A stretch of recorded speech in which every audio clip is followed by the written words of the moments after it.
This is the future.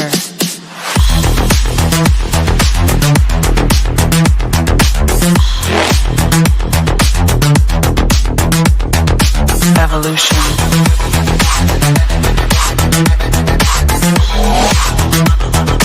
This is the future.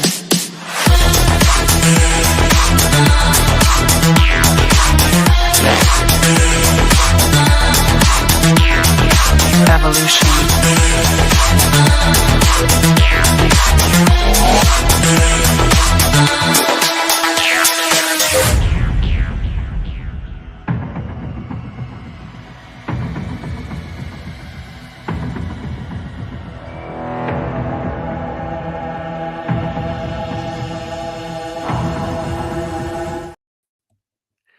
Well, hello, everybody. Welcome to Late Night with BMR. Krista, Brandi, Monica. I think Tex might pop in an hour or so. I don't know. He's doing something else. But yeah, so we got a great show slated for you tonight. Thanks to everybody. I just got to wake up. I've had a weird day. I think I went to bed today about 3 in the afternoon. I was out late last night over on PRT. I went to bed at 4. It was 4 o'clock in the morning. Yeah, 4 o'clock in the morning. I made breakfast. Couldn't sleep. I dozed off about 3 in the afternoon. I got about 4 hours sleep today. So yeah, dragging just a little bit, but that's okay. The show must go on. The show must go on. Thanks everybody for coming on in. If this is your first time here, please subscribe to Bigfoot Michiganrob on YouTube, the Blondes and the Booze Paranormal Podcast on YouTube, Our Paranormal World with Monica Rollins, Texas Front Porch, Donnie Joe Sesto, Paranormal Paul. I'm forgetting. I always forget at least one person. There's so many. I think I covered most everybody. Truth or Tinfoil, Brandi. Truth or Tinfoil. That's right. That's the other one. Thanks to everybody for buying my books course on YouTube. Bigfoot Michiganrob presents True Cryptid Encounters, books 1 and 2. Type Bigfoot Michiganrob in your Amazon browser. Leave a review. You can find us on Spreaker, iHeartRadio, wherever podcasts are found. Hit that like button, everybody. Help the algorithm. Hit the like during the show or on your way out. Just hit it eventually throughout the show. The super chats are open.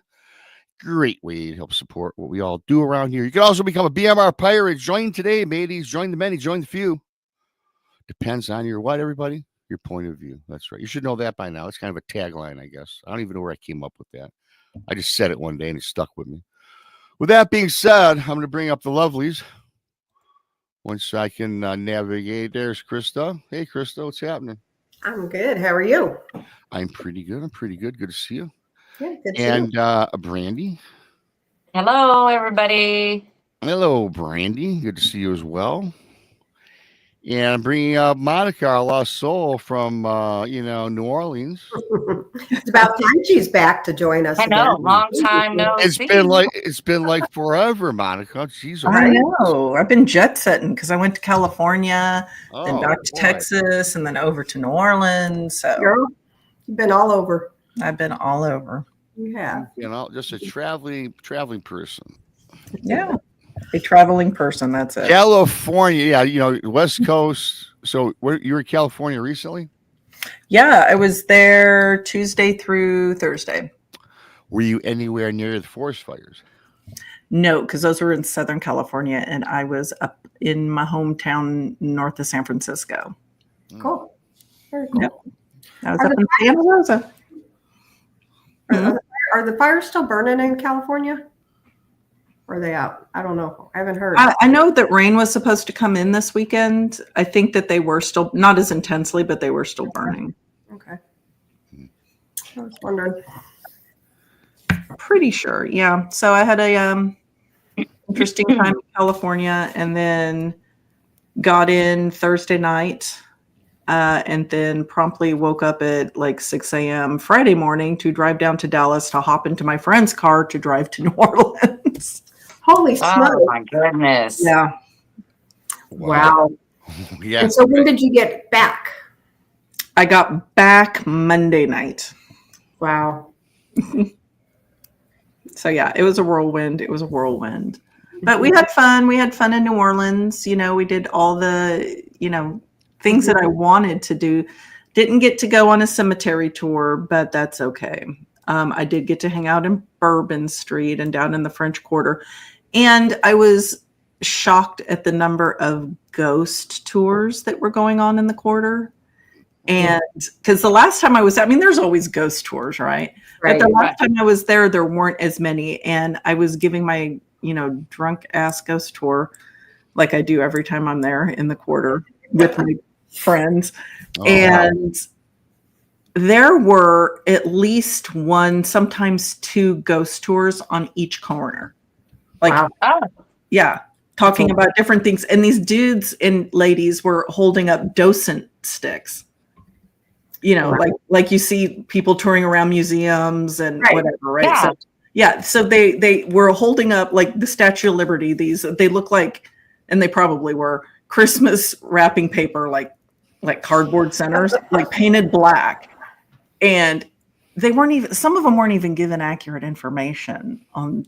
Oh, wow. Like for they were talking about the casket girls, and they were saying, some things that I didn't agree with, but the La Laurie mansion, like everywhere we went, there were like just hordes of ghost tours, like way more than there was last time I was there. It's however to make a buck, is what it sounds like. Yes. We were talking about that the other night. And I think that, because they're all locals, obviously. Mm-hmm. And I think the people that had been doing it originally were saying, oh yeah, it's an easy thing. If the folklore, if you're a native, why not make a buck off of it? Right. Wow. Well, I'm glad you had a good time, and happy birthday. Well, thank you.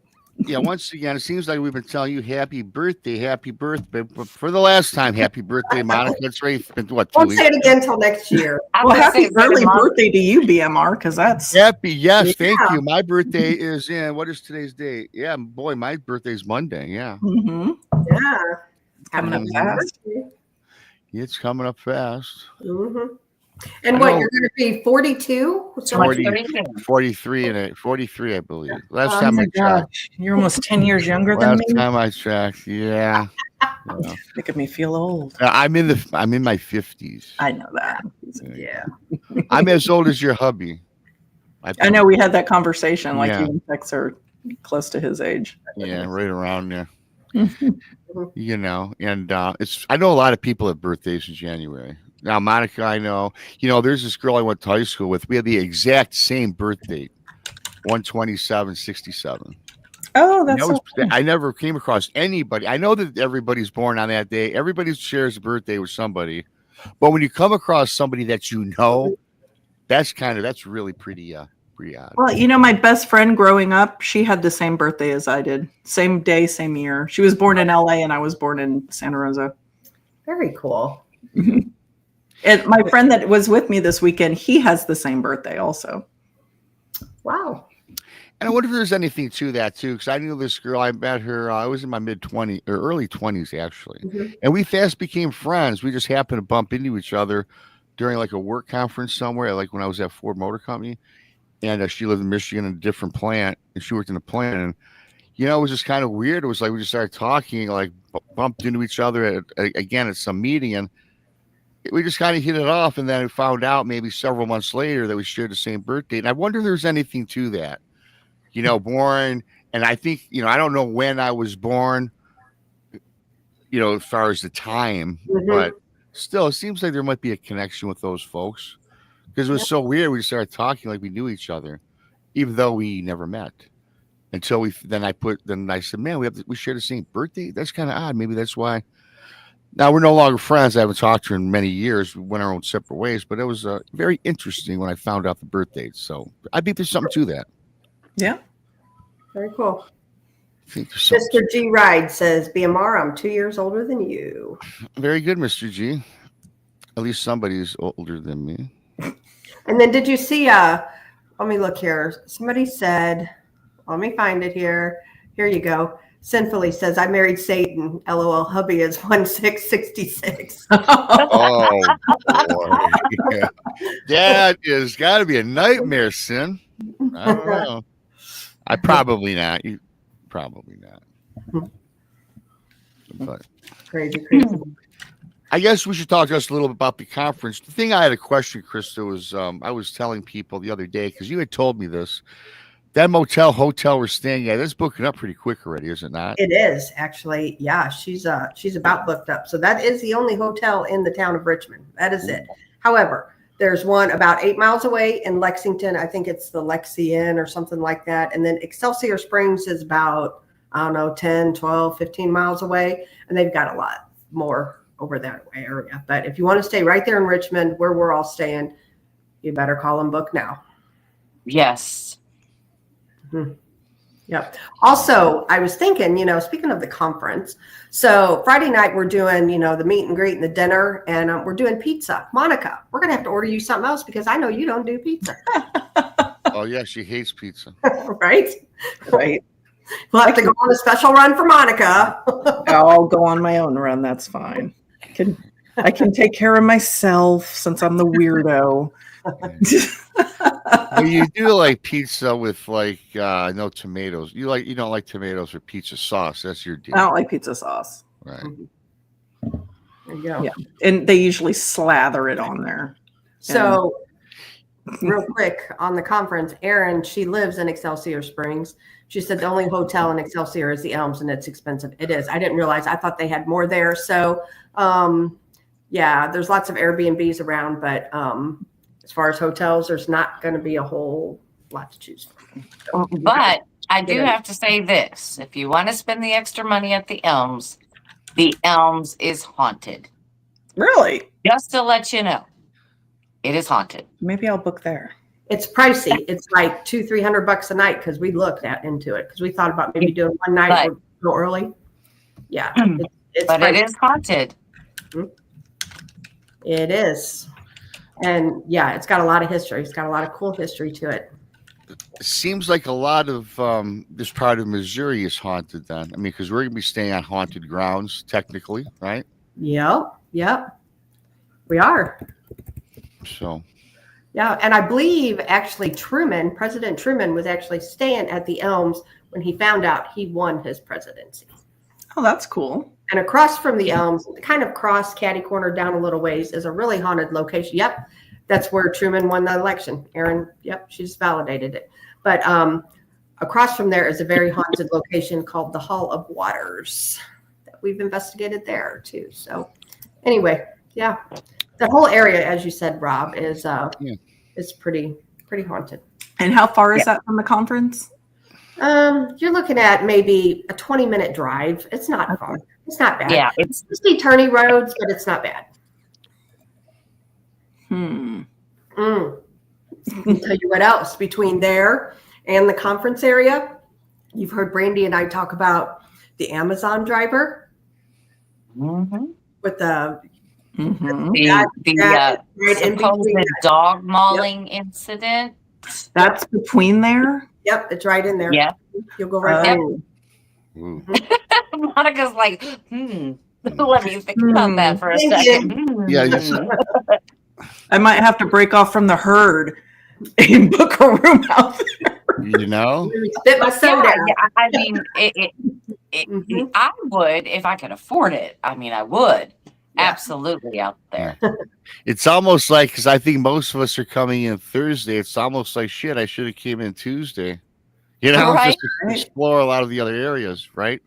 Yeah, I mean, because you've got Civil War history, you've got hauntings, you've got it's unlimited amount of history and hauntings in that area. It's kind of crazy. So 8 miles away is Lexington, Missouri, and that is a huge Civil War. The Anderson house is there, and there's still bullet holes in there, and it was the Battle of the Hemp Bales was fought right there. So that whole area is just, there is a lot of ghosts. Just a lot. It sounds like it. Speaking of ghosts, I'm going to talk a little later today about I'm starting to do a little of the Michigan stuff. I got a little story about a haunted lighthouse. I'm thinking to incorporate those a little bit on our late nights, right? Kind of mix it up as we all try to do. So yeah, I mean, I'm looking forward to that conference again. Not to scare you guys, but boy, yeah. I was Call the Super 8. We got the phone numbers in the. Rob's breaking in. He's got to do a little plug for Michigan. He's getting a little jealous because we're talking about Missouri. You know, you're Just a damn right I little. am. You know, I'm just, yeah. You know, you're right, Brandy. Really, that's the fact. Plus, Well, you've been kind of telling me to do that, and so is Krista. Monica mentioned it. So you know, it's kind of embarrassing that I don't know as much about my own state, and I know more about Missouri now. I'll tell you this. I will tell you this, Rob. You know, up between Detroit and Flint. Yeah. Well, and Flint is super, super haunted. I've got books that people have written on all the stuff in Flint. And I'm like, hey, yeah, I remember that. Yes, I've been there. Yes. Okay. And there's a lot of things you didn't know. You really need to check into that because Michigan's really haunted too. You know, take them Great Lakes, for instance. Yeah. And the Great Lakes for sure, and all the surrounding lakeshore villages and towns. And, oh yeah, absolutely. Really, you know, if I was rich, I'd like to travel the whole coastline, just take the whole summer off and just hit all these places. Well, you know, and me being, you know, the metaphysical person that I love my rocks, you know, of course, up by Lake Superior is the only place you can find Uberlite. Just saying. Well, of course. Just saying. That's Sounds the only like place you can road find trip it. challenge to me. Yeah. Well, it does. I mean, we can travel. We can start at the bottom, everybody. Let's just start at the bottom and just work our way up and out. We'll just go like this and pick a spot. You know. Okay, that looks good. Boom. And also, way on the other side of Lake Michigan is haunted. They got the Lake Michigan Triangle, and they've got cool rocks there. I do believe, Brandy. I'm not sure. There's cool rocks everywhere. Well, the Petoskey Stone, the Petoskey Stone is just amazing anyway, which is all over Michigan, and that's just amazing. I love it. Yeah, they've got great stuff up there. Good. It's got like a good frequency, a good vibration going on in the, you know, in all of it. It really does. You just stay away from the politicians. You're great. Yeah, right. He just caught that. He just caught what I just said. I did. He's tired. I was in between listening. Dragon. I was in between listening to you and reading some of the people in chat, which I'm sorry I missed a lot of the comments. Yes, I'm not in mourning with the Lions. I put that to bed. I don't have my football picks yet because I could care less at this point. I'm still going to root for. I'd like to see. You know, I would say this, and I'm so sick and tired of Patrick Mahomes. However, I do like history, so I'm going to root for KC for the last time. And I want, you know what? I'm going to go for Washington. They put us in the graveyard. I'm going to see them advance. How about that one? See, I'm a sport about it. I'm a sport. No grudges, huh? Yeah. I think he's spinning a little. I had my fingers crossed. I think he's fibbing a little. He wants him out next go around, just out. Just clobbered. That's right. As soon as the Super Bowl happens and it's over, he's going to be gearing up for the next season. He's going to be. I'm going to be geared up. The BMR we all know is root for life. Yeah. It'd be background April is the upcoming NFL draft. So can't wait for that. But we got a little bizarre news to get into, you guys. The bizarre news is something new we're doing. It's just weird topics. So I just read a little article that I find online and Tex. Thank you, Tex. Tex Weston. Tex. Thanks, Tex. I think Tex will be on here a little bit later. I think I'm not sure. I think he was doing something with Brent. So, but I thank you, Tex. So yeah. The Redskins, yeah, Melissa, yeah. Well, I call them the Redskins. They're the Commanders, but yeah, I mean, politics, all this, what you call that social. I can never get used to that name. Just like the Cleveland Indians and all the. I'm not a big baseball guy that much. I feel the Cleveland. It's a dumb name as well. I don't know, but anyways, I should have a sports channel. You should. Hi, Werewolf. Hell, everybody. Yeah, I'm thinking about it. Well, Paranormal Paul's gone. I was going to say, yeah, you should start hopping on with him. Yeah, we'll have to check it out. think his show is Monday. He's got a show Monday. I'm pretty sure he told me Monday. Very good. Okay. Well, Yeah, you know I what? remember. Val in chat has a very valid question. She goes, "How are the Red Wings doing?" They were good. They were on a 7-game winning streak, and now they've lost 3 of the last 4. Yeah, Oh, Hockey Town is not the same, but we're getting better. That's all I can say. yeah. Mhm. I used to go to all the hockey games too, by the way, when they had during the glory years. I was a fan. I'm a fair weather fan with them and the Pistons. Lions and Tigers, I follow. Mhm. So yeah, let's. I'm trying to look at this, getting a little bit of this bizarre news, everybody. I'm gonna find my little media asset. That's what it says. Media assets. Yeah. You know. A million different ways. Yeah, I got so much crap in here. I know I do. I know it looks like I don't know what I'm doing, but I got so much crap over. You guys know where I'm looking. Yeah. It's a matter of sifting through it. I should delete some of this stuff. But anyway. But here we go.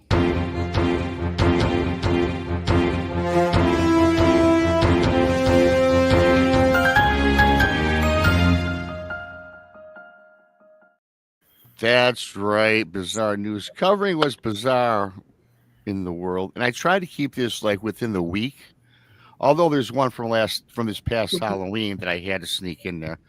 So I would get started with this first one. I do have pictures. Everybody likes pictures.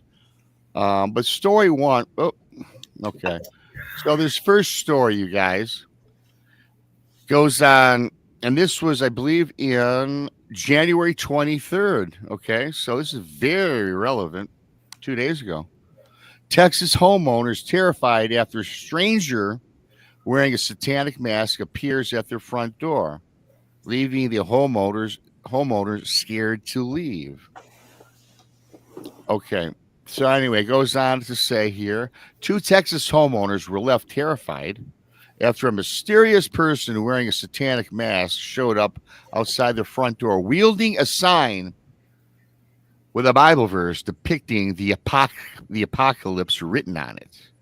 The residents captured doorbell footage of the unannounced guest standing outside of their Carrollton home, a suburb just north of Dallas. Monica, maybe you're familiar. I know And where this was reported on Saturday on CBS News.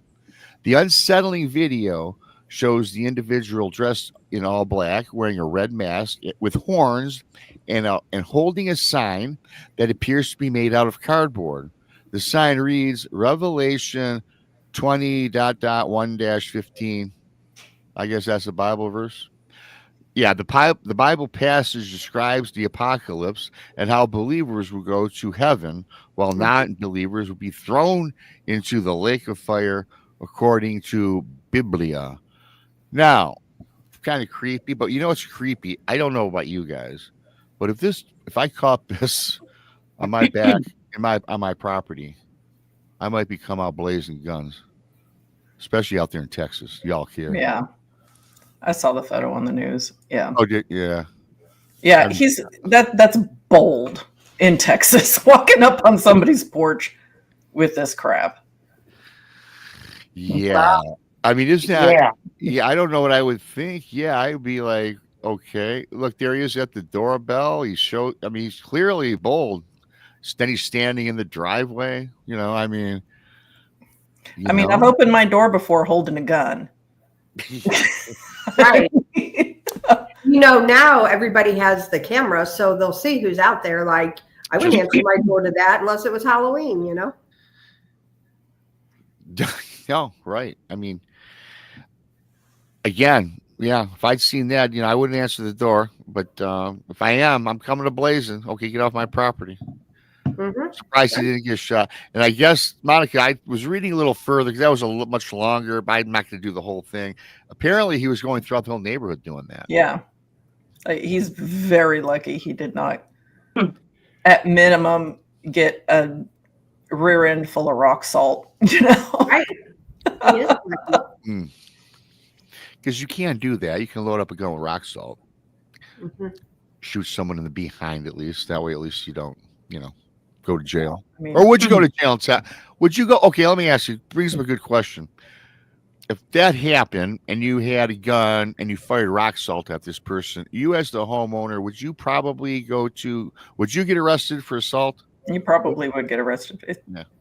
I mean, here's the thing that I've been told by several friends that are attorneys and law enforcement is drag them inside. Yeah, I've all heard that. Yeah. Yep. That's the cleaned up version. That's the cleaned up version. True story. Drag them across the threshold. Mhm. Yes, drag them across the threshold. Yep. Maybe disable. Well, yeah, I mean, you could drag them in and then drag them back out so they can't see where the blood trail started. You know what I mean? Drag them in and then drag them out. Say, I didn't want to bleed all over my floor, so I dragged them out. You say you shot them inside the house and they crawled out the front door. There you go. And that's possible. That's possible. Sure. Sure. You know, in my area, you're in trouble. Yeah. Yeah. You're in absolute Rural trouble. areas for sure. I think he's clearly a little safer in a residential neighborhood like that as opposed to and I'm on the outskirts of town where I live. I mean, like I said, I come to the door holding a gun when that guy was pounding on my door and I was here, alone with my son. But yeah, he's probably a little safer in the residential. I think people are going to be a little less trigger happy. Yeah, that's probably why he pulled it where he did. You know what I mean? I don't have all this fancy surveillance cameras and everything that these people in these residential areas have because, hey, that takes Wi-Fi. I don't have it. So yeah, but I can hear you coming before, you get here. So absolutely. That's like my daughter when she goes out with her friends. It's like I don't have to get up and meet her at the door or anything like that because I can hear her come in. I can hear the car coming down the road. I know who's coming. I can see the lights on the car. It's like, okay. Talking about dragging people in your house and shooting them or whatever. Here's a quick little thing, a story. It's a newsworthy story. This happened several years ago. This is in the city of Detroit. And there was this older man. I mean, he was lived by himself in Detroit and not in such a good part of town. In fact, he lives in an area where there's always gunshots going off. So it's not good. It's not for this guy who's I think he was 72, 73 years old. Again, alone in a very bad neighborhood. And there was a person who ran up to his door, pounding on his door. Okay. So the older guy, he's kind of scared and he gets his shotgun and he's perched in the back of his door, aiming at his door.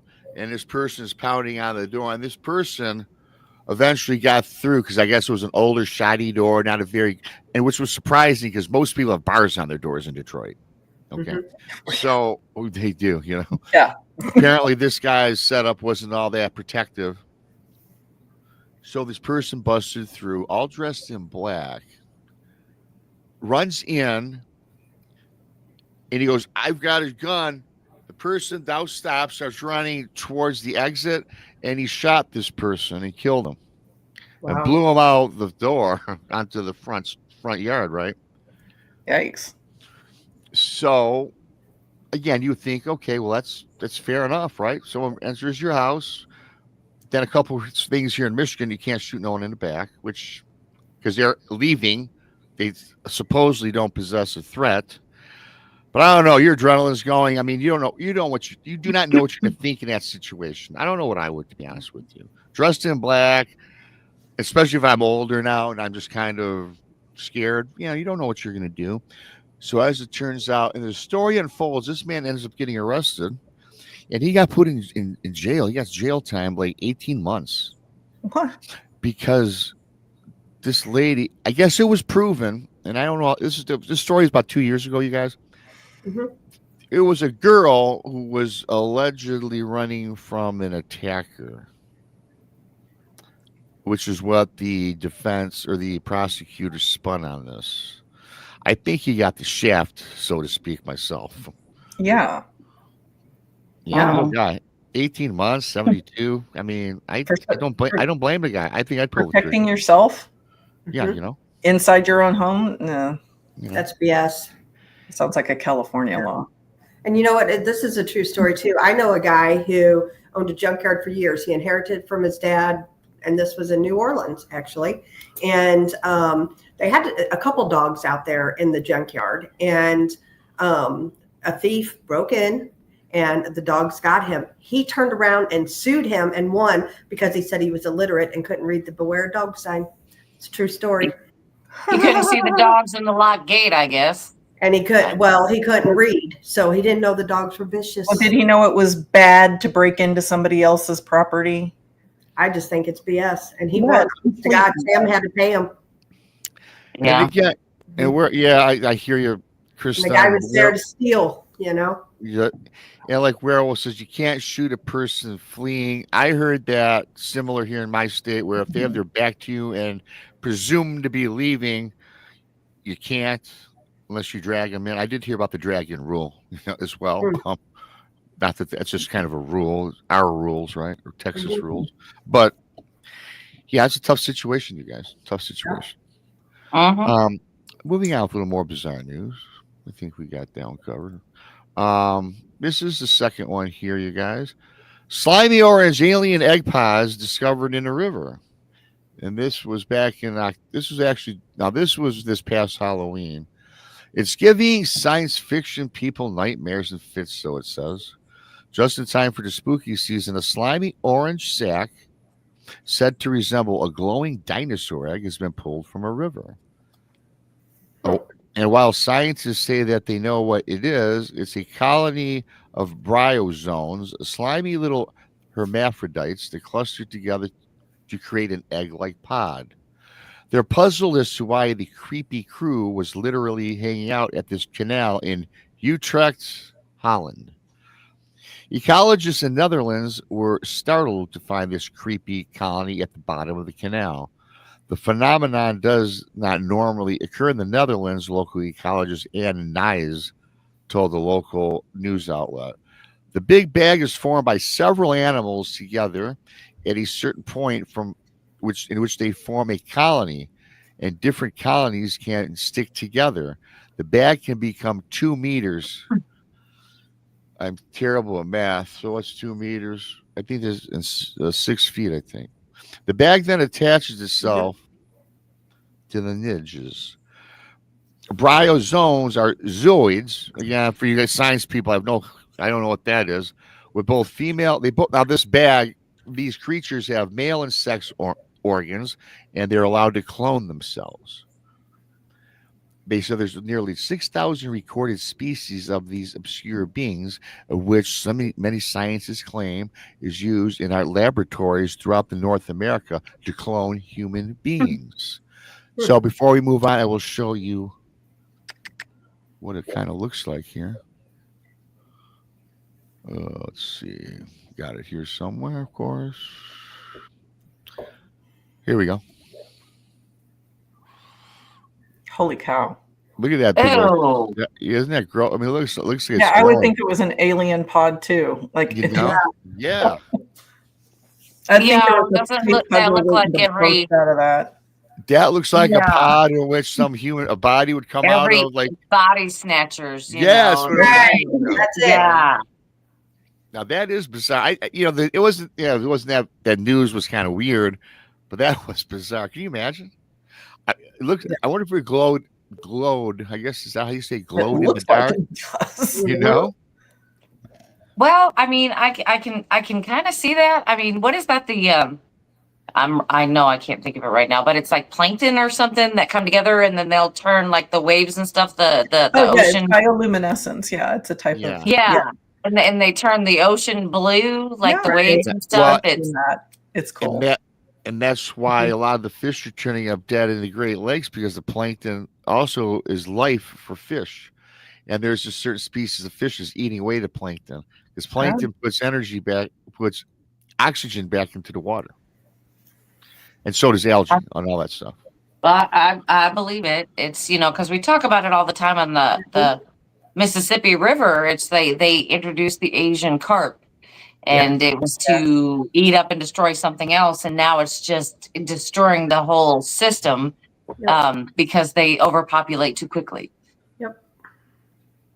They're all over the South, I swear. Yeah, they're everywhere. Your rivers, and they're jumping in the boat, beating you up. Yeah, it's and I can't remember exactly what the problem is why they introduced it to the Mississippi, but now it has overrun the whole thing. It's kind of like what Guam did with all the birds. They introduced the brown snake, and now there's hardly any birds and all these snakes. It's just kind of like, all right, there's got to be another option besides introducing something that is not indigenous to the area. There's got to be something else. Yeah, they didn't think that.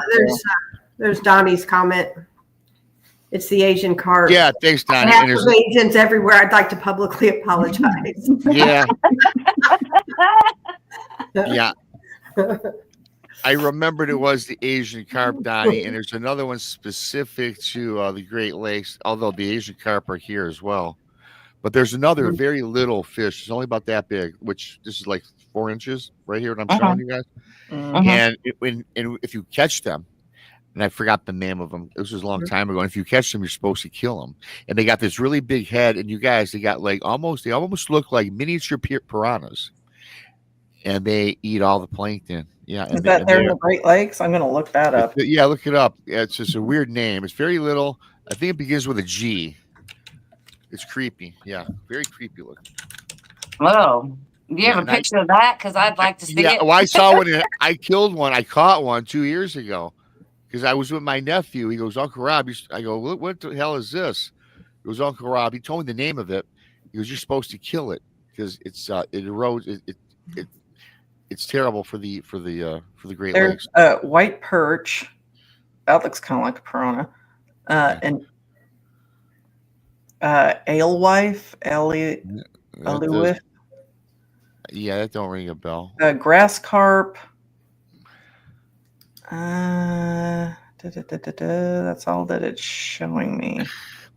Yeah, there's a specific, and I'm ticked off because I forgot the name of it, but the name is like really strange. It's like 4 or 5 letters. I know it's not really long. It's just a weird. Well, I mean, there's a round goby.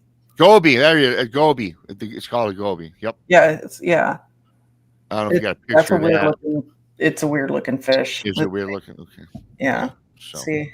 So just Google round goby, like round, and you'll see this. Does it appear to have that oversized roundish head then? Kind of weird looking. Yeah, I mean. Is it ugly? It's ugly. Okay. Yeah. Big octo was damn butt ugly, man. Everybody at home's like, okay, let me Google that real quick. Google that. Everybody's on the internet anyway. Just Google round goby and you'll see what I'm looking at. Zebra mussels too, Rags. Yeah. So there's a lot of stuff that's affecting our natural waters. It kind of reminds me of a coelacanth, actually, because it's got a lot of fin. Let me just put it that way. Can you share your screen with us? Let's see. Yeah, we're all interested in a fish. I know, right? I want to see what this sucker looks like. We're talking river monsters and lake monsters and stuff tonight. That's what we're doing. That's what we're doing. Oh, and speaking of lake monsters, look who I got. Let's see. It's the ladle.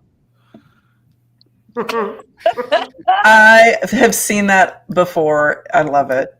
I love this. It's not really great for like heavy soups and stuff, so that's why it's more of a toy for me. But it's just one of them stupid things you never knew you needed to have. There you go.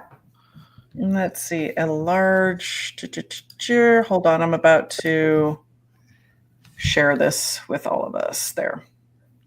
Yeah. Oh, that is one ugly fish. You're right. Isn't it?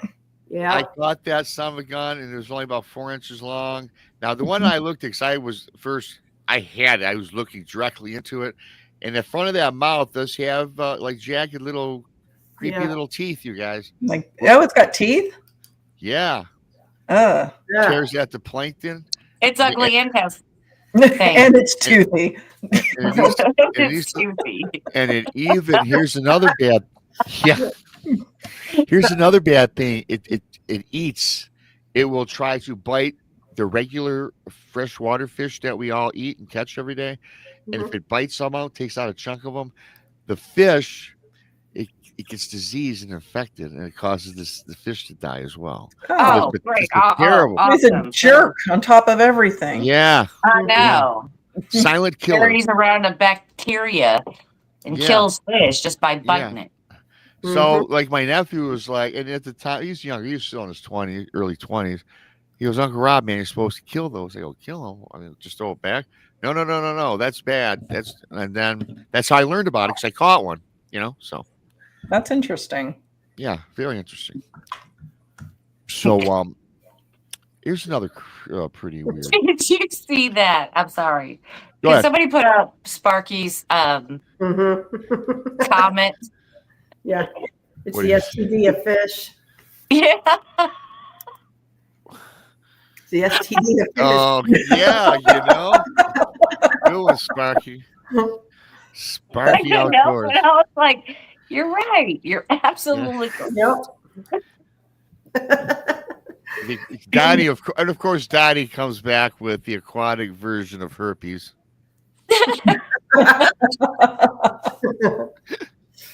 I don't know, but going back to that picture of the sack, though, I mean, what would you really do if you saw that and you just happened to be like swimming in the water, perhaps, and you run across something like that? What would you do? I don't know what I would do. Swimming if I seen that swimming in the water. Yeah. Boy, I keep my I'd be distance. getting out of the water for sure. I know. Oh, would you like to see the fish that I'm afraid of? It's not in America, but it's still scares me. Yeah, let's see. Oh, yeah. Oh, come on. What is that Really? fish? That's a tiger fish. Oh, I see why. Is that what did you say that was not in America? No, Okay.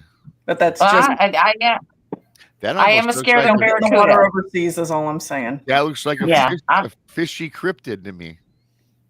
Yeah, them Well, have you barracudas seen freak me alligator out guards? too. Those things are terrifying. I have. Yeah, we have them here. Yeah. Yeah, we have them here. Yeah, but like I said, the barracuda is the one that really freaks me out. I'm like, no, thanks. Yeah, they're scary and they're big, but I don't think they really attack human beings.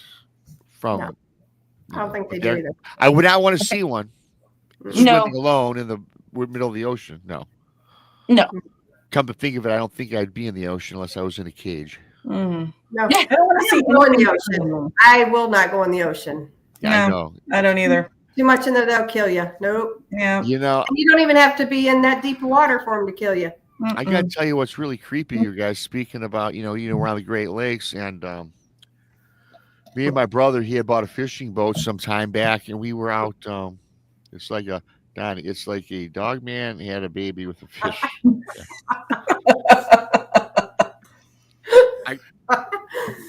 I got to tell you guys this creepy story. It kind of reminds me of the movie Jaws in a way, which is my all-time favorite movie.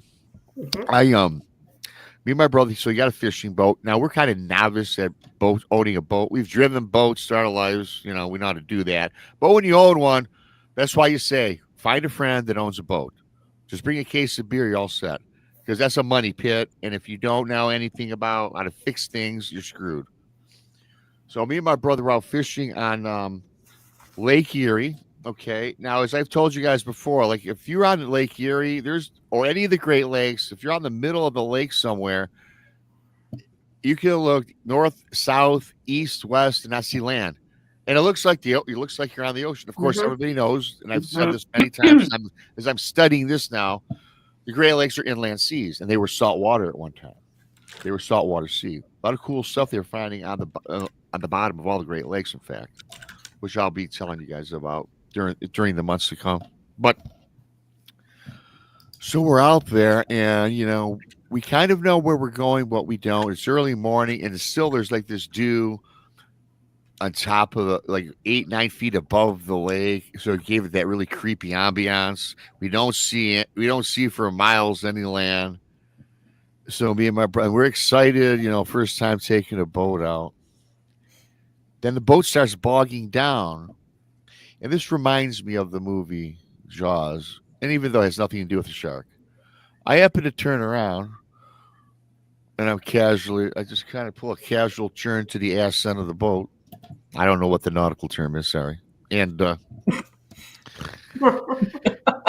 it's filling up with water and we're sinking. And I calmly turn to my brother and I pull Captain Brody. And I didn't say we're going to need a bigger boat. I go, hey, Chief, think we're sinking. All calm and casual. Calm and casual. And yes, we were sinking. Water starts to come into the boat. And much like the Jaws boat, we're like this, inverted.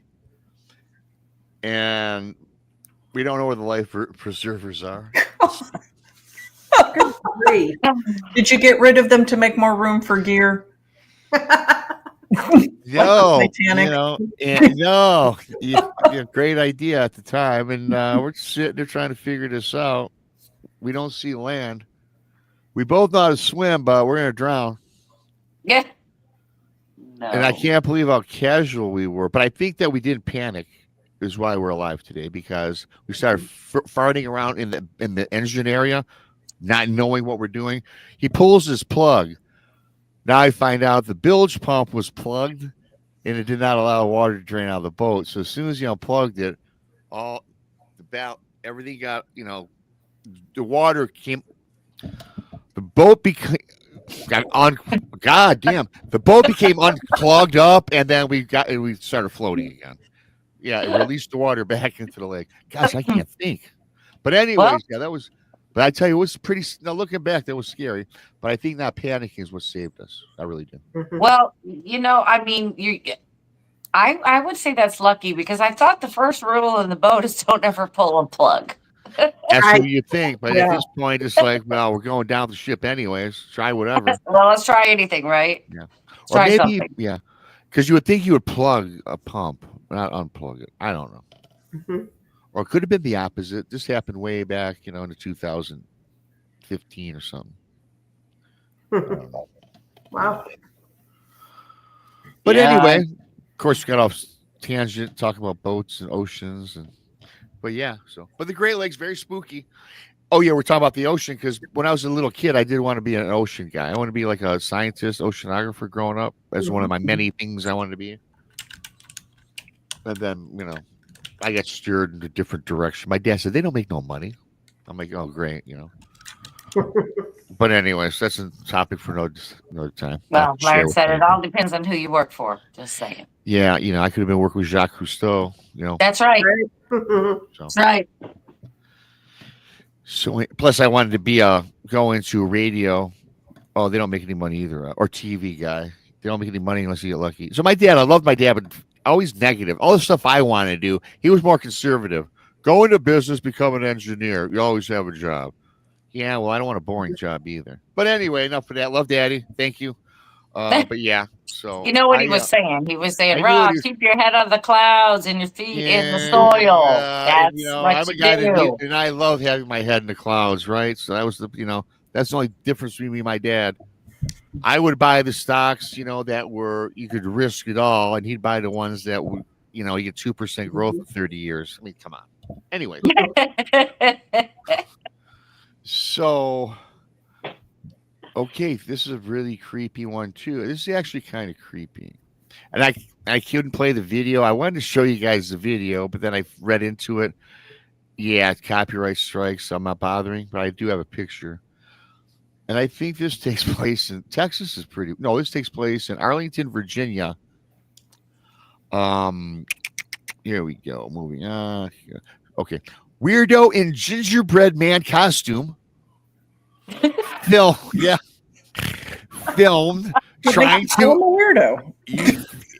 And they got the.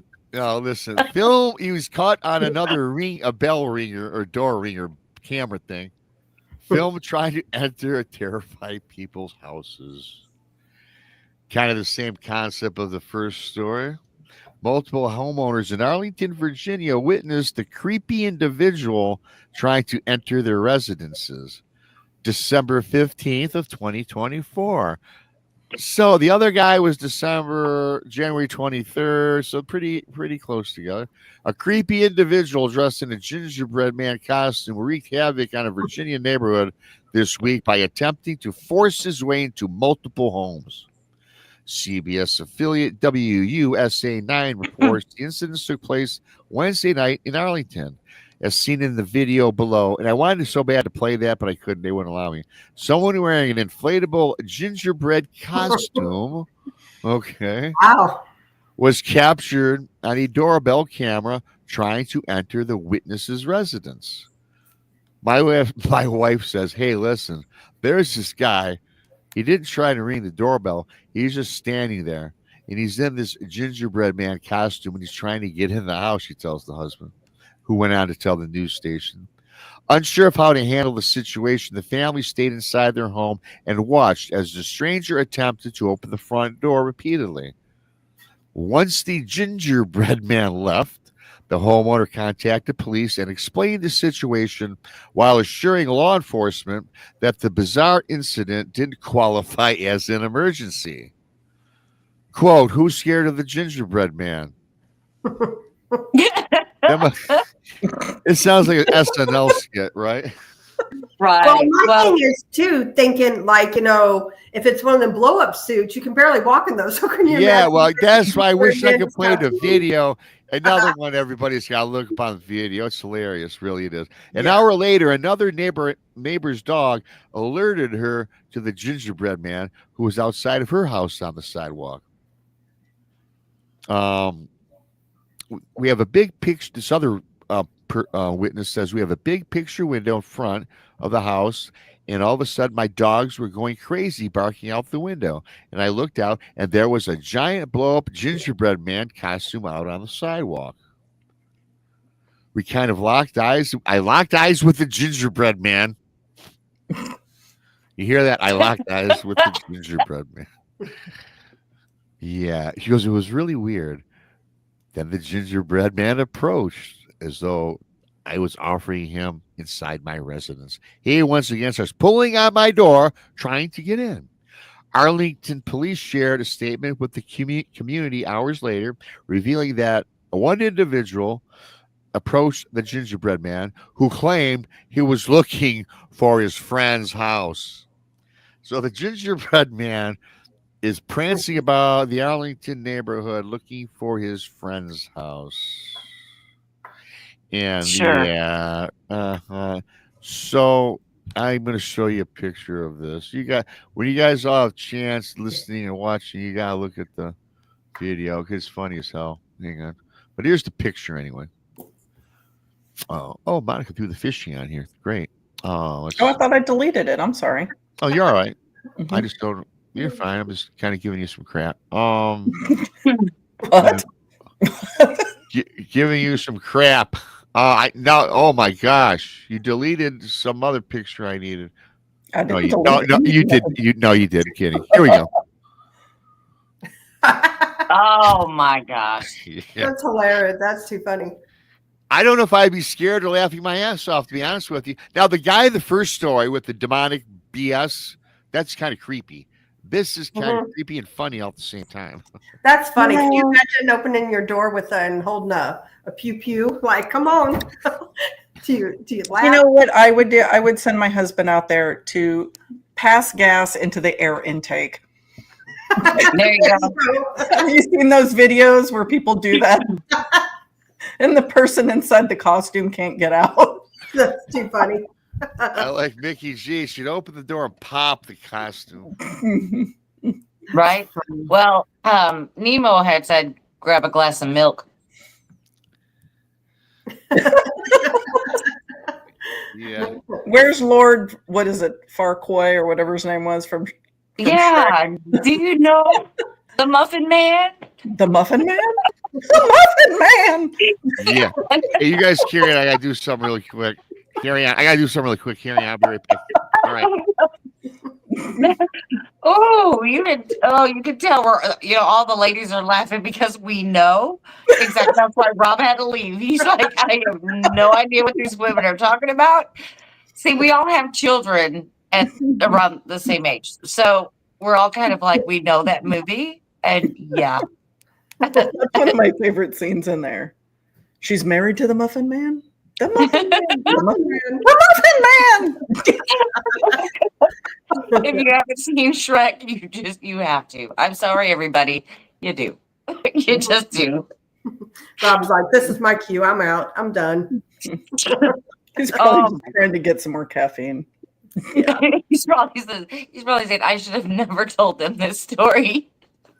That's too.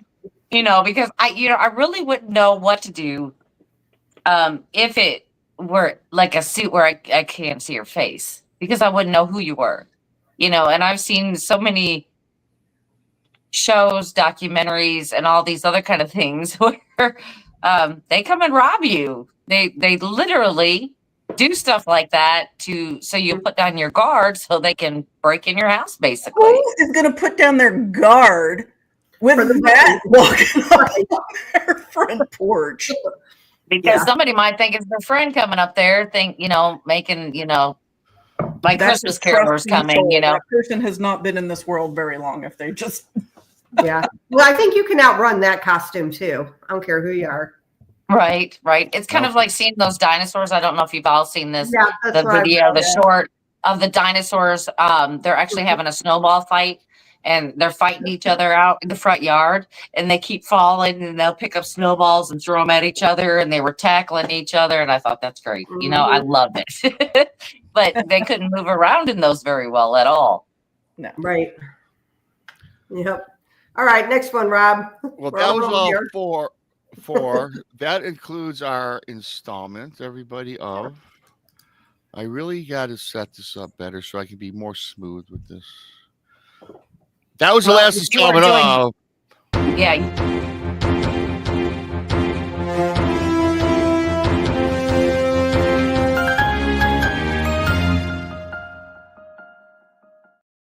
And I'm sorry, Brandi. What were you saying? I shut you down. I'm sorry. I said that's what happens when you do marathon podcasts. Well, I typically don't, as you all know. Yeah. You're just along for the ride on that show. Yeah, it was just a long show. Yeah, absolutely. Yeah. We've done some long ones before. I mean, I know I've done one with text that was only supposed to be an hour and a half and ended up being 3.5 hours. And, and it was interesting and fun, and we enjoyed it. But I mean, it happens. It happens when you don't mean it to. Yeah, we typically go 90 minutes. We've gone 2 hours once in a while, and I don't mind those. Hey, as long as it's really cool and everyone's excited, people in chat really engaged, that's fine. I don't have a problem. I don't think, but when I do, sometimes I'll go solo and do some counter stories, and I'll go an hour and a half. I tell you what, it takes a lot out of you. You get parched very fast. Yeah. Talking, especially with no breaks or nothing in between. But I'm not complaining. I don't mind doing that. That's pretty cool. People dig that too. It is pretty fun. Yeah. Yeah. Especially when you're engaged in good conversation. It's just that makes it absolutely. But I do have something else here. Referring back to the haunted lighthouse. I got a quick little story. It's not too long, so we can talk about this, and I don't know what else we'll do after that. I guess maybe we can just go around the room and discuss whatever comes in our minds, I guess. But thanks everybody for coming on in. If you are new here, please subscribe to Bigfoot, Mr. Rob, the Blondes and the Booze, in our paranormal world with Monica. Thank you so much. And Donnie and Paul and all the others. Randy, is Truth or Tinfoil Randy's channel, by the way? It is on Randy's channel. Oh, Truth or Tinfoil. Yeah, okay. Yes. It is Truth or Tinfoil. It's Sundays at 5 p.m. Central. Very good. Go check out Randy. You guys do a good job. And Brandi. Randy and Brandi. Randy and Brandi. I am on that show too. I'm just saying. Yeah. Well, speaking of marathons, for a girl that works all the hours you put in, you're on 5 days a week, I think. Right? 6. Oh wow. 6 days. Too much. Yeah. Quite a bit. Way Yeah. too much. But the thing is I enjoy each and every show because it's always something different. So it's fantastic. I love that. How do you not get burnt out? Because that would burn me right out. Right. Well, considering, when you're broke, just me, this is my form of entertainment. I don't watch TV, and you get tired of watching documentaries and, all of that kind of stuff. You do get tired. And this is how I communicate and talk to people versus going out there. I don't want to go out. Yeah, I don't want to go out there. Well, going to a haunted location, that's different because I get to sit around in the dark and talk to people who aren't there. So it's still the same thing. I'm still talking. I took up gardening. I'm transitioning into an old lady. That's like no, don't. The next leg of the journey. Monica, I will tell you this: you're not transitioning into an old lady because BMR said this many a time. Even when I was in my 20s, when I first got my first, house and stuff, I had a garden. And I get the flower garden. I got the vegetable garden. I like doing that. I don't know. I even have a map of how to do my garden next year. I'll plot it out on the computer. So Rob's transition into an old lady started way before mine did. I was an old man. Well, yeah, and then ask him how he hurts his knee every year. How does it? Gardening, Rob? How do you hurt your knee every year? On my knees, tilling out the garden by hand. Yeah, there you go. That's how I hurt my back. No, I'm just kidding. My back already hurts. It doesn't help. Yeah, and it's funny because my garden is kind of big, and when I'm in the middle of the garden on my hands and knees, and I did have knee surgery on my left knee, and then my right knee has arthritis, and so I'm sitting there, tilling the soil with my hands, moving about, bare knees, and they're getting tore up from the rocks and stuff that you have to get out. Knee pads, Ron. I'm going to invest in some. Someone told me that, and I'm like, wow, I am a dummy because they are available, I guess. Gardening knee pad. Then one day it was so funny. I'm in the middle of the garden, and I just can't get up. I cannot stand to get on my feet because I could literally not get up. And so I crawled. So I had to turn around on my belly and army crawl out of my garden. So I got to my deck where I could lift myself up. My knees got locked up because I was on my knees for like 40 minutes in a row. Because when I start something, I don't stop it. I just do it until it's finished. I'm like that too. Which is dumb. Especially now, Right. See, I was getting this past summer because I was, you're on your knees or you're bent over. You're kind of like in a squatting position for a long time, at least. When I would stand up, everything would go. I'd almost pass out. It was my blood pressure was dropping. Yeah. Everything would go tunnel, and I was lucky I didn't face plant in my garden. Yeah. And I know exactly I've had that before. Yes. Yeah. Yes. Hey, Big Tex. We just finished up the bizarre news. Hey, Tex. How are you? We're good. You missed the gingerbread man and Satan. Yeah. Yeah. And the mysterious alien and the mysterious alien egg. Yeah. Yeah. Ooh. Yeah. Invasion of the Body Snatchers egg. And we were just talking about our gardening problems with being on our knees for hours at a time. Yeah. I'm a fan of raised beds. Yeah. They don't look as cool. Yeah. You know what? Yeah. Damn it. Okay. I'm just saying. Yeah. He's letting y'all know for the future. That way you can put a chair out there and sit. Yeah. My days of crawling around my knees and pushing Tonka toys are done. I'm just saying. Yeah. Well, I've got to figure out a different method to till my garden this year. But I like being one with Mother Nature. I don't mind getting dirty. I really don't. Yeah. I like getting my hands dirty. I am going to have raised, I think, vegetable beds this year, though. In fact, I got to put a couple of beds together tomorrow. I have to plant like 150 tulip bulbs. Oh my gosh. That's a chore. What are you doing? I kill plants. Krista says she has a black. Let me show you what I have. I got it right here. Oh, I kill indoor plants. So my boss gave me this the other day, and I told her, I said, I kill things. She gave me this thing here. I had to put a stick to it because it was keeling over sideways here. What is that? An onion sprout in between? No, it's this. I don't know. It's in this thing here. And Looks like a hyacinth. Yeah. So when it's a little warmer out, I'm gonna plant it if it lives that long. But I don't have to do anything. I just got to add water to it every now and then. It lives that long. My problem is that I don't kill it. I forget about it. Right. Mhm. What I'm saying. Yeah, I totally need forget water? about it.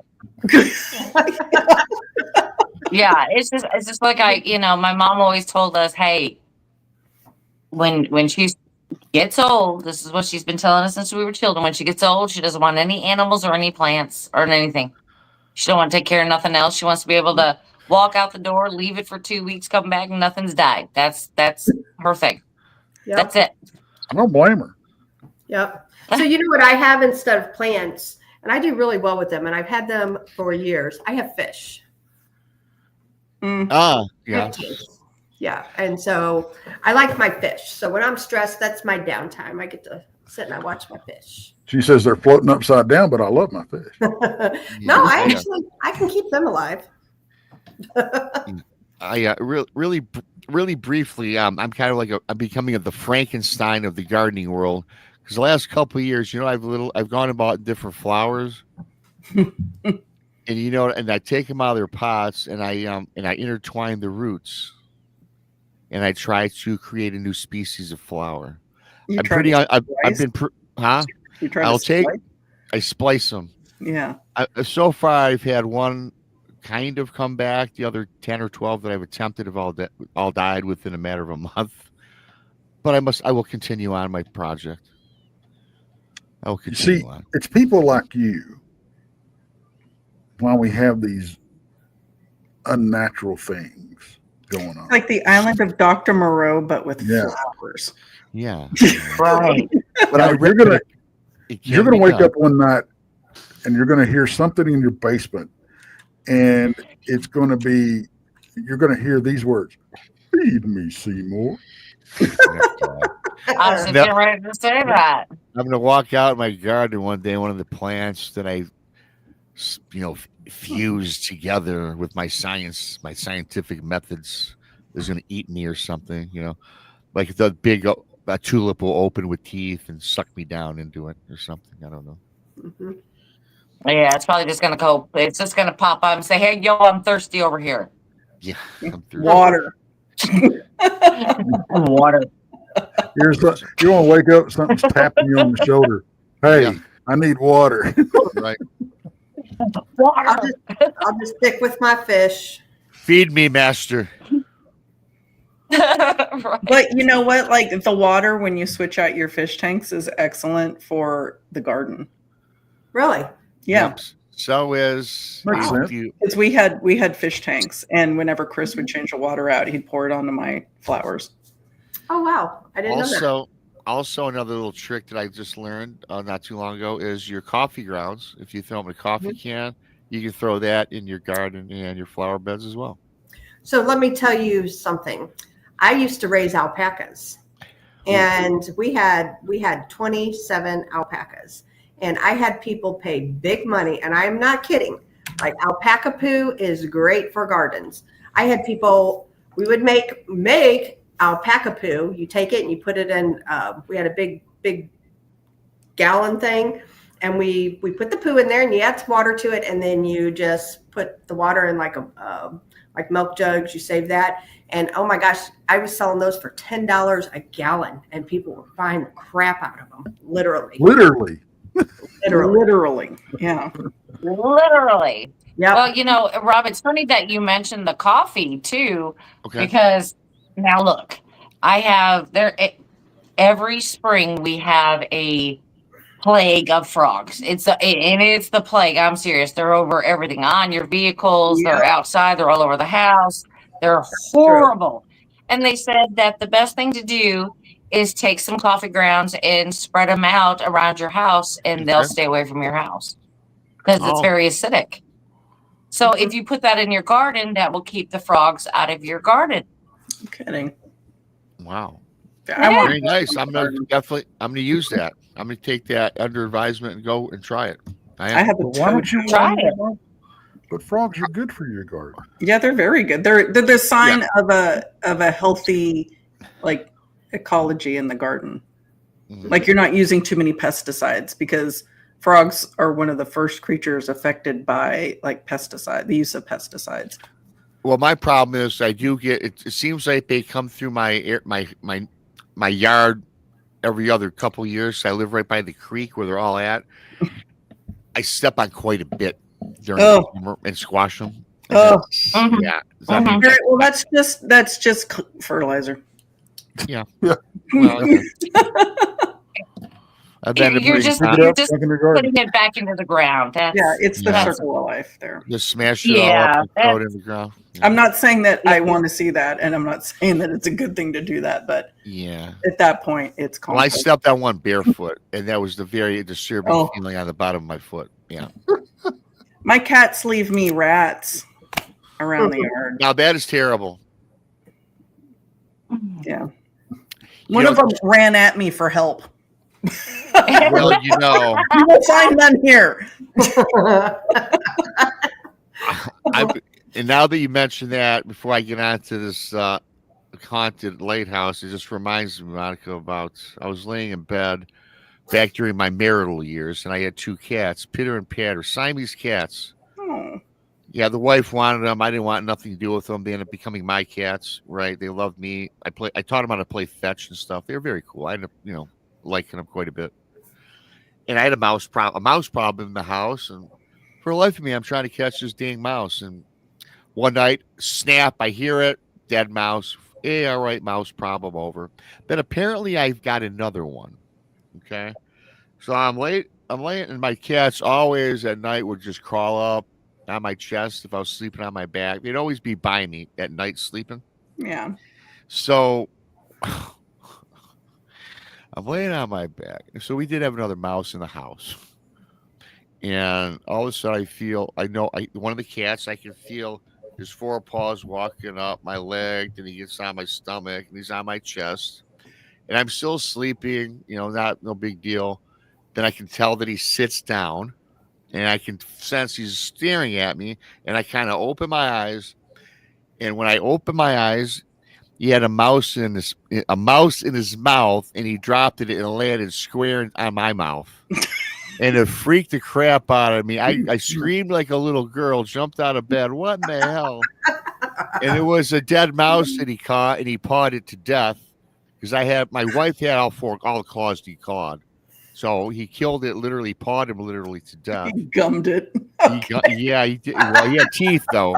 He did have, and that's funny. But he was all proud, like he caught the mouse for him. He was bringing it back to you because you're a hunter. He wanted to make sure you were fed, grateful human. Yes. Yeah. Gift. I was told by a cat psychiatrist that it was him telling me that it was he was his brave soldier, his brave hunter, and he was rewarding me. Wait a minute, pump the brakes. Did you say cat psychiatrist? Yeah, I slipped that in there. Yep. You didn't think that he was going to say that and me not catch it, did you? Because we're going to have a conversation. It's not weird to me. Yeah. We're going to have. I'm curious. I have questions, Rob. One. I understand animal psychologists. They exist. I get it. I didn't talk to and I understand cats needing one. I really do, because I think they're evil and trying to take over the world. Yeah. But, no, they're not. But yes, they are. See, they have you fooled. But why did your cats need a psychiatrist? Oh, I was kind of like tongue-in-cheeking through that. I really don't have a cat psychiatrist. You can't dangle that fruit in front of me and not expect me to grab it. Come on. That's why you're here. Is that why? I've been trying to figure out why the hell I'm here lately. Yeah. But yes, thanks for coming on in. Thanks to everybody for coming on in. Appreciate y'all coming on in. Oh, thanks to the super chat from Mr. Tex. Appreciate that, buddy. My pleasure. So I'm going to move on to everybody. Now, if you are new on the Late Show, we kind of like talk about everything, weird stuff, creepy stuff. Yeah, we get into the cryptids, but we also, we have a lot of fun because we all do all these podcasts and we like to cut loose and just have fun Saturdays. We mix it all up for you. So that's our format, and that's the way we roll. But I got a little story here about a haunted lighthouse in the state of Michigan. Get your take on this. It's not very long. So, and I also have a picture to show you on that. So I'm going to get this started for everybody. This is the Presque Isle Lighthouse. Okay. And this is in Alpena, Michigan. And it goes on. The Presque Isle Light Station includes 3 historic buildings. The Light Tower, which connects to a keeper's dwelling. Which connects to a keeper's dwelling, which was built in 1870, everybody, 1870. And it is the tallest lighthouse tower accessible to the public on the Great Lakes. It also has an unattached keeper's residence that was constructed in 1905. It says here that it's been painstakingly restored, and now today, everybody, serves as a museum. The buildings are situated on a 99-acre township park featuring a playground, picnic area, pavilion, and nature trails. The park is open to the public from mid-May to October, and there's a gift shop, blah, blah, blah. Okay. So, the lighthouse, many say, is Michigan's first version of the movie The Shining. So, they're equating this place to The Shining way back in the day. A more infamous story involves around the lighthouse that the lightkeeper slowly went insane, kind of like Jack Nicholson in The Shining, I guess. The keeper of the lighthouse often spent his days talking to himself and stayed away from his wife in the unattached keeper's residence. It has been reported that the lightkeeper's wife mysteriously disappeared and is buried on the property. Years later, another similar version of the haunting involved a lighthouse keeper that had a lady friend on the side and stuffed his wife in a tunnel on the property when he was off on his adulterous affairs with his other womanly activities. Soon, the lighthouse keeper was tired of dragging his wife off into the tunnel, and he eventually offed her. For lack of a better word for YouTube, I guess. Today it is reported that the visitors to this lighthouse, now a museum, as I stated earlier, can hear the cries of women upon the grounds and up in the spiral staircase leading to the top. It is also told that the winds at the top of the lighthouse, brimming off of Lake Huron, brings in the spirits of many women who lost their lives due to the men that grew insane and ultimately were the reasons for their demise. And I do have a quick picture. Again, I really oh boy, here we go. So on the left, this is Presque Isle Lighthouse. Again, on the left, it's just I like showing the expanse. Look at all that property. Look how beautiful. That's again, you don't see any this is Lake Huron. Look in the background. That looks like if you did not know, you could think this was the ocean, right? Again, it shows the expanse of the lake. Beautiful property. And look at that. You've got the lighthouse there, and I'm sure there's some updates. It looks like you got the lighthouse, and off to the right, I guess that would be the attached quarters. Looks like that was probably refurbished, and it looks like they must have added a little barn house in the back here, I guess, throughout the years. And now the right here, of course, is the lighthouse. So yeah, pretty cool. I like that picture. But so yeah, you guys. Again, I don't know if that's fact or fiction. I found that on Haunted Michigan sightings. I'll give them the credit for that. Pure Michigan Magazine. So whether we believe that to be true or not, other reports suggest that people that have visited this place during the day thought they've heard whispers of women in the distance, which I think I can buy that today. So, what's my little paranormal team think about that?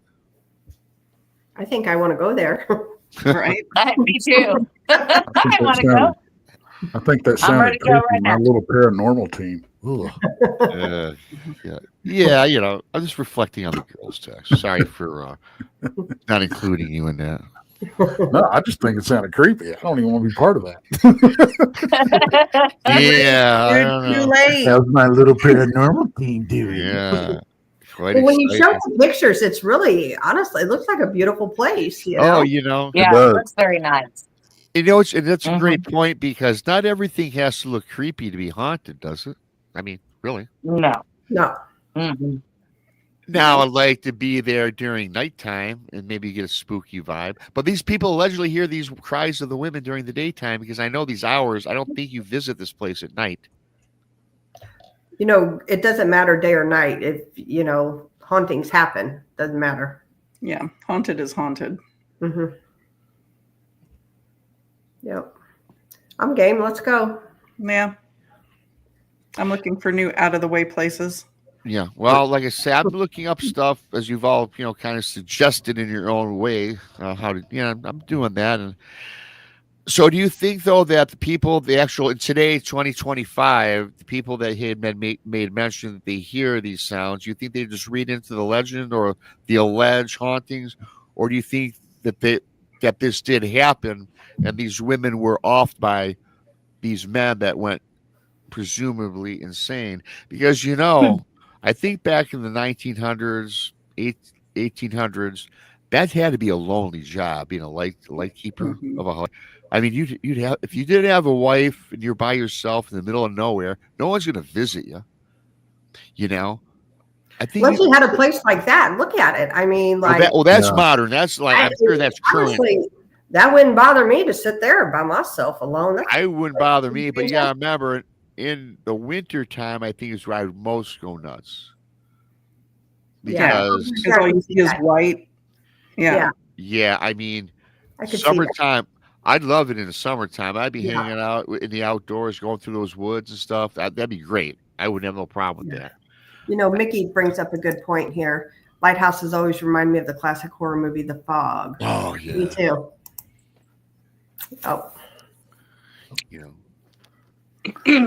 So, Well, would that drive a person insane? Yeah. Absolutely. yeah. But I think Michigan winters in Alpena are long. And really long. briefly, too, yes, Brandon, to your point, before you bring up your point, Tex, I see we're going to say something. I did want to say, too, there's so many pictures I'll be sharing with you guys. There are some lighthouses where I would go nuts in because there are some lighthouses, you guys, that are built out in the middle of the lake, and you're just surrounded by water. There's like maybe 100-foot cement walkway from the mainland that goes to the lighthouse where your house is at, and then you got the lighthouse in the middle of nowhere.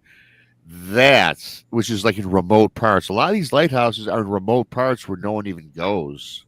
Mm-hmm. They're just there to navigate the shipping channels, right? Right. That would drive me bonkers, even in the summer. see, I don't think I wouldn't have a problem with it. And you thought I was creepy with my little paranormal team. I wouldn't. I mean, I could, because I mean, you're only out there for what, 6 months? Isn't that don't they usually rotate them like every 6 months or something? I don't know. Some people have lived there. Some people have maintained them for years until they died.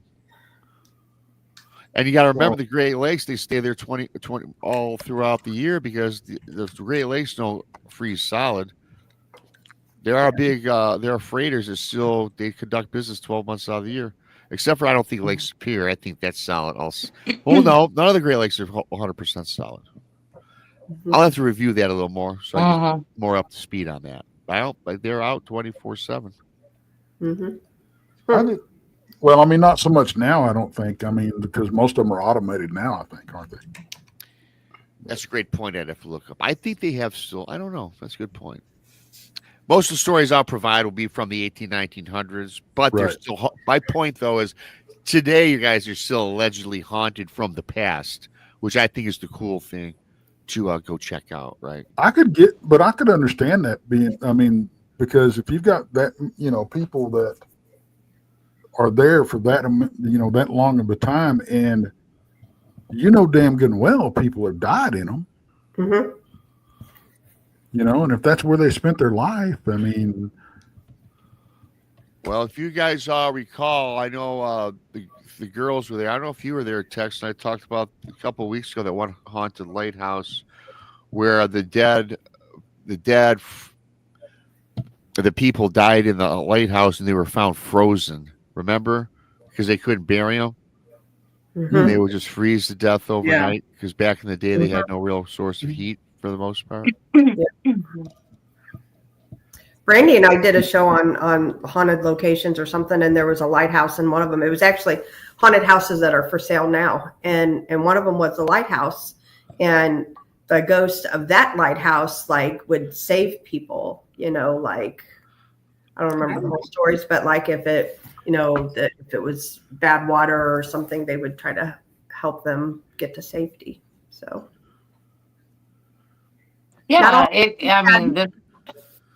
this lighthouse is, we looked at pictures of it on the inside. It doesn't look livable now.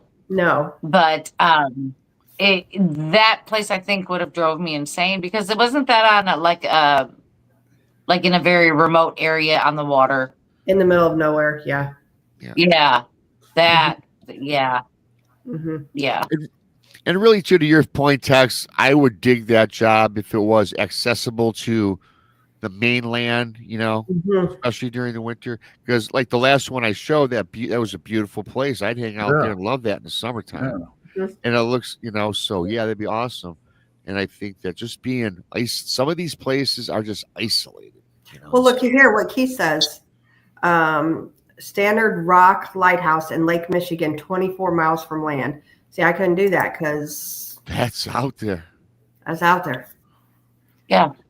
How much food do you take with you? You'd have to Yeah, I don't know. Oh, they bring you provisions every so often. Maybe the Coast Guard comes by and checks in on you too. I don't know. Yeah, and I think the ones that are really isolated, they would have shift changes every. You weren't there the entire season by yourself. Right. This Tex was kind of saying that. I think back in the day, probably the person lived there, and I think they just lived there as long as they wanted to do it, maybe. And I think today you might be right. They probably do a regular job, like a shift job on the line, probably. Yeah. Or maybe like the firemen, how some guys are at the firehouse, 10 days on, 10 days off type of thing, or whatever, Mm-hmm. I still don't know about 6 months on and 6 months off. Oh yeah, that's a lot of alone time. I would, really well. Yeah, talking about the guy doing away with his wife. Yeah. Maybe maybe in that remote area, it was over the winter. She might have passed due to an unknown illness or whatever. And what are you going to do with somebody? Yeah. You're not going to get somebody to come out, and get them. You know what I mean? Especially if you're in a lighthouse on the water. What if there's a bad storm? There's 1,000 things that could have happened way back when. You know what I mean? Where there was no communication. You had no communication, period. Maybe they just buried them there. I think that's a great point. 1800s to 1900s, and I even think Monica mentioned that as well about the frozen people. I thought it was weird how they would just leave frozen people. But back in that time period, that's perfect. That makes perfect sense. Keith is going to be on the show. Go ahead. Go ahead. I was just saying, I just seen Keith says here something really quickly. He'll be on the show next Tuesday. I think it's a 3-month job. They were hiring for this season last November. So probably that makes a lot of sense. Yeah. Keith will be on talking some Dog Man next week on the Tuesday night. So can't wait for that. But yeah, that does make sense. So what he said. But I could probably do March to August. That's 6 months. If that was the 6 month span.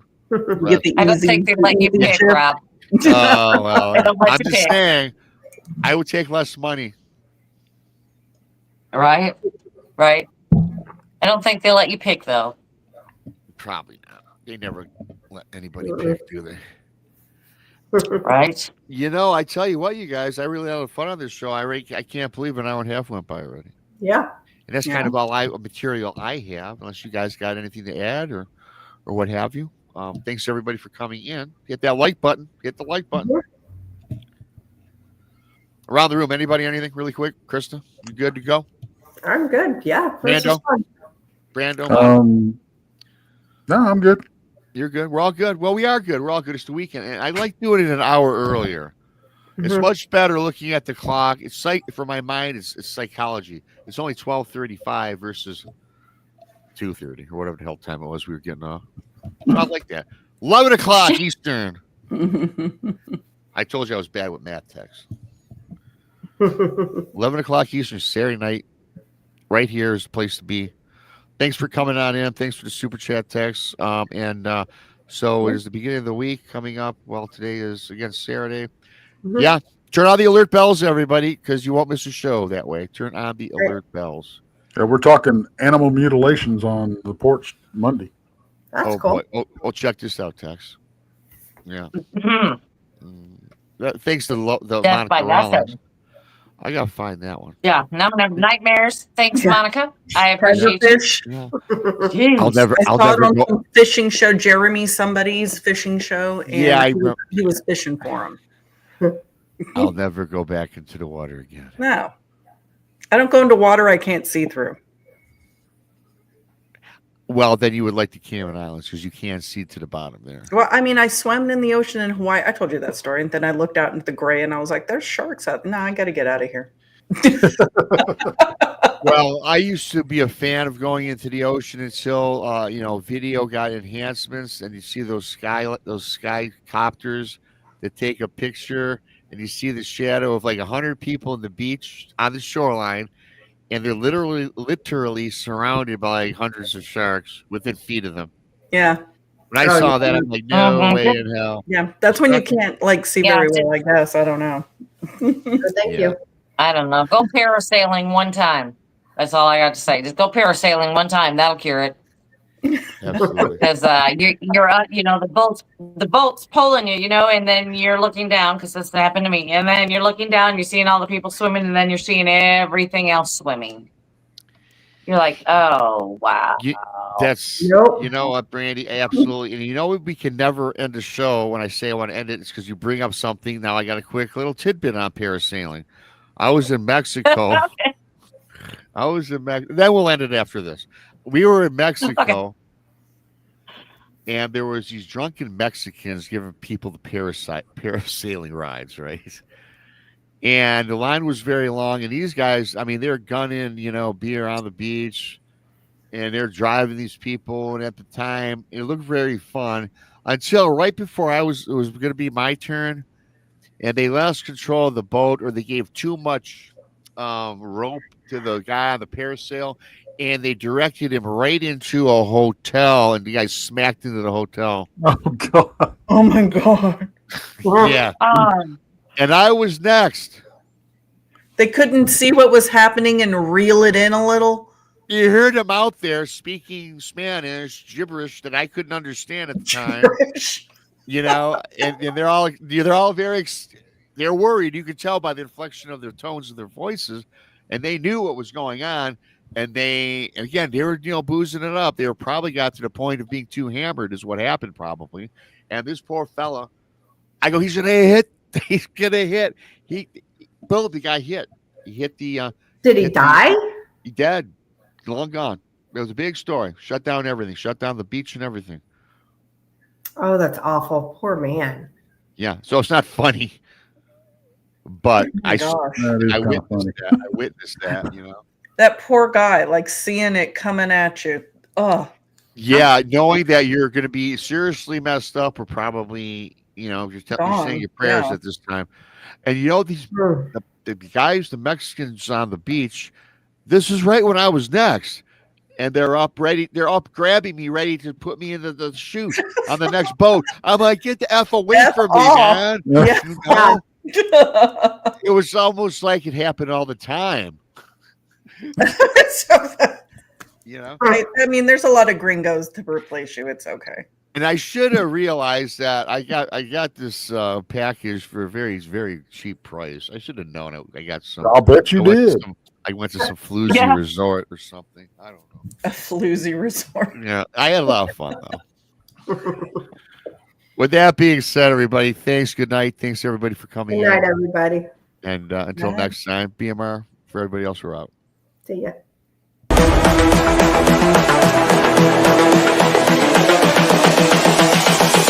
This is the future.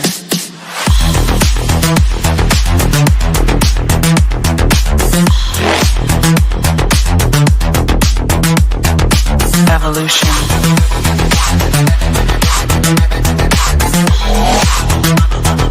This is the future.